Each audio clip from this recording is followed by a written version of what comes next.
Hello, my name is Beth Dixon, and this is a video series based on Vicki Borlaug's PowerPoint presentation on population mean, variance, and standard deviation.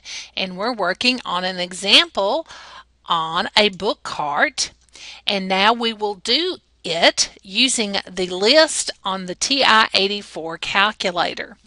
In this video, we will look at how to compute the mean, variance, and standard deviation of a discrete probability distribution by completing a table using the list feature on the TI-84 calculator. This also works for the TI-83 calculator as well. This is the method that most of the teachers at Walters State want you to use when they ask you to find the mean and standard deviation by hand, and that's in quotes there. Notice even when we do it by hand, we use the calculator for adding, subtracting, multiplying, dividing, and taking the square roots as needed. When we read the bubble, notice the word it. The it referred to on the screen is the example we completed in part 1 on this PowerPoint. A couple of keynotes that we need to go over before we begin. And you may want to pause the video and make sure you can find these keys on your calculator. L1 is above the 1 key. L2 is above the 2 key.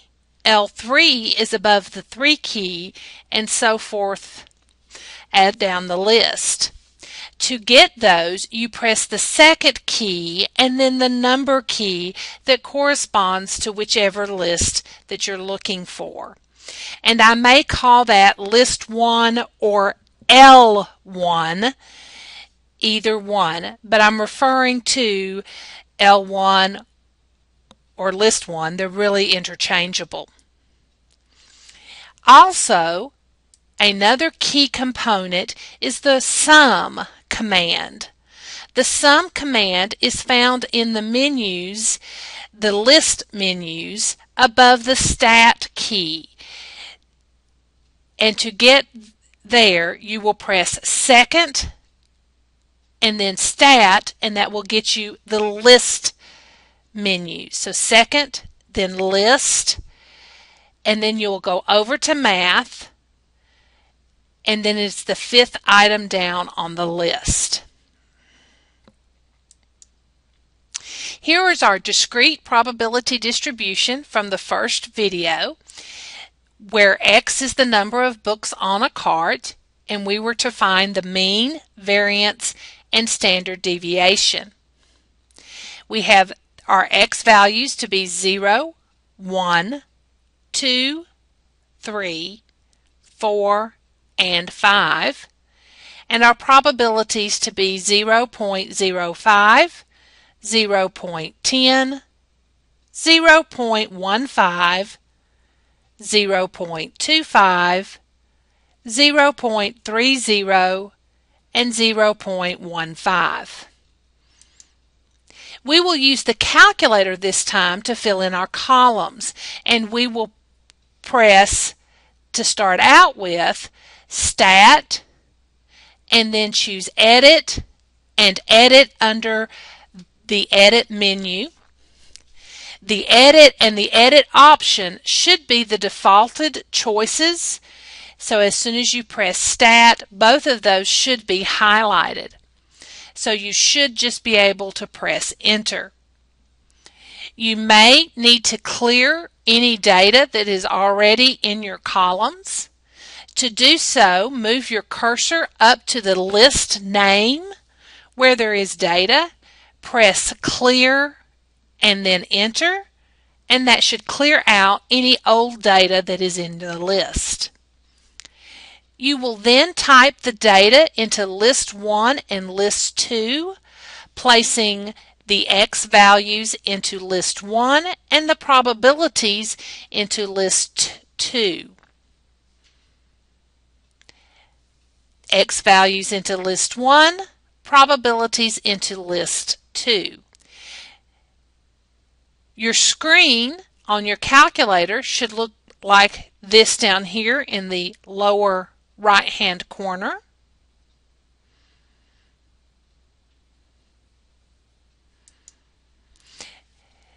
Remember that our next step, or our first step, is to find the mean, and our formula for the mean is x times p of x.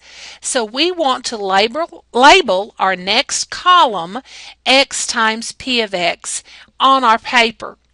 We will put this into list 3, and list 3 is x times p of x, x being the list 1, p of x being list 2.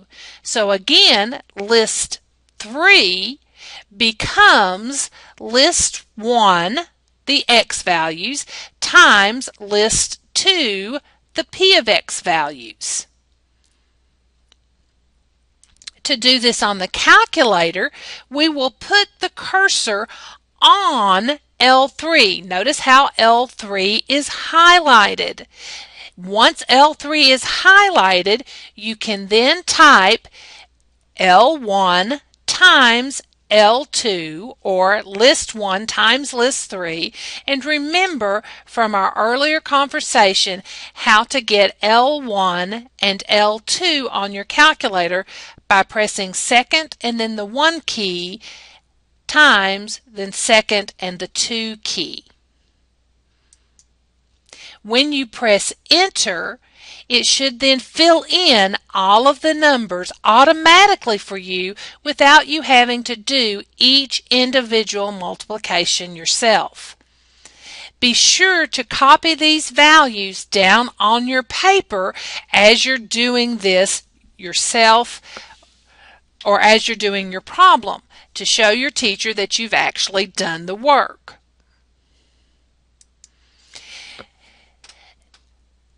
The next part of our formula for the mean,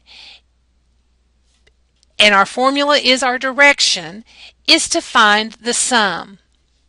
We will need to exit the list screen, or the screen with the list on it, by pressing second and then the quit.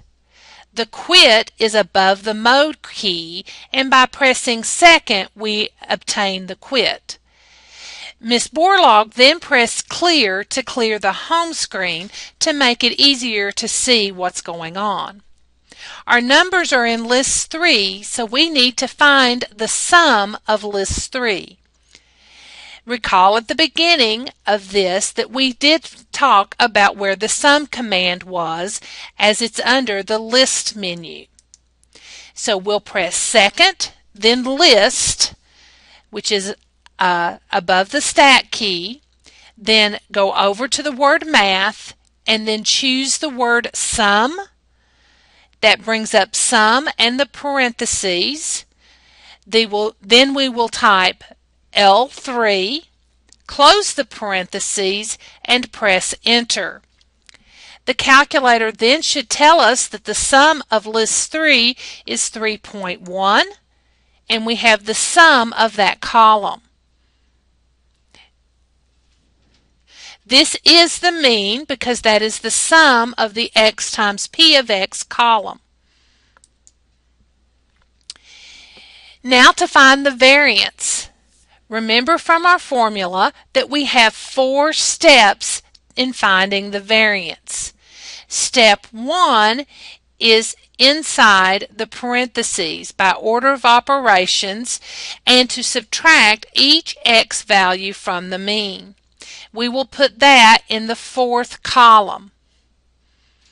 The second step is to square the differences, and we will put that into the 5th column. The third step is to multiply the squares of the values by the p of x, and those quantities will go into the 6th and final column. And now we will go back into the edit mode to do those. So we will press Stat and choose Edit under the Edit menu. Since we want to fill in column 4 and list 4 next, we will move the cursor up to the L4 name. L4, again, is x minus mu, or x minus the mean. and our mean is 3.1. The X's are in list 1, so what we have and what we need to complete is list 1 minus 3.1. To get the calculator to fill in the column, with the cursor on the name of the list, L4, we will type in L1 minus 3.1. Then press enter. As soon as we press enter, it should then give us the values that we have here. Remember to fill in the column as you do the problem. We are now ready for column 5, and the second step is to take the square differences. And even though this is in the middle of this problem, I do not want to go over, well, let me keep going and see if I can get done in 15 minutes. This is at the 11-minute mark. So the second step is to take the square differences that we have in list 4.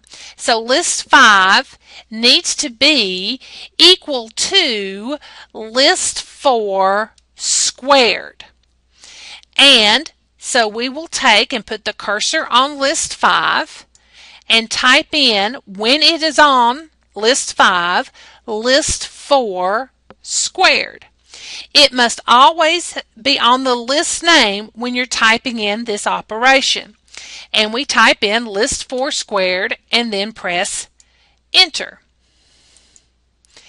And that will give us our squared values. Copy those to your table, and we are ready now for the third step of our table.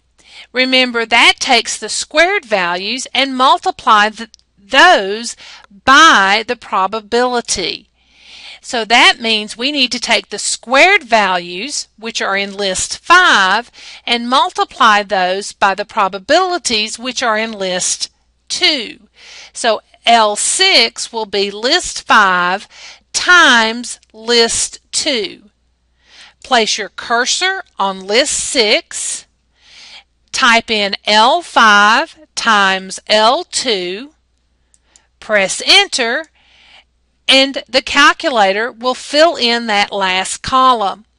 Copy those numbers onto your paper, and you are now ready for the fourth step in finding the variance.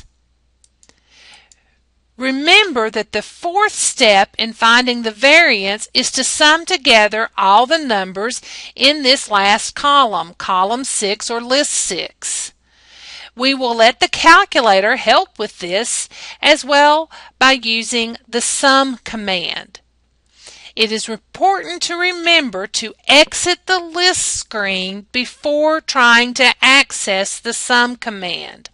To exit the list screen, press second, then quit, and pressing clear will clear off your home screen so that you have a clear page to work with.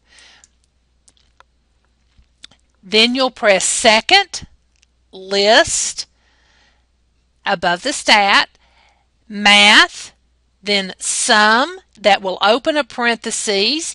You'll press second, L6 to get the L6, and then press enter. You can close the parentheses and then press enter.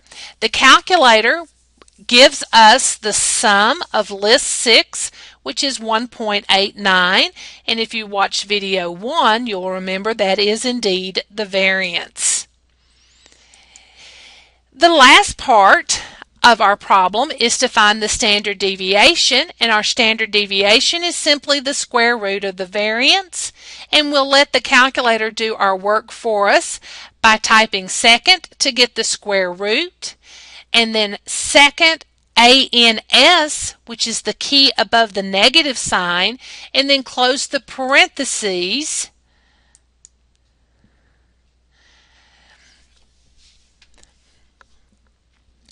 and press enter. This will take the square root of our previous answer, which was the variance, and give us 1.3747772708 and follow your teacher's rounding rules to round your answer. For Miss Borlaug, this is to 4 decimal places and gives us our answer of 1.3748.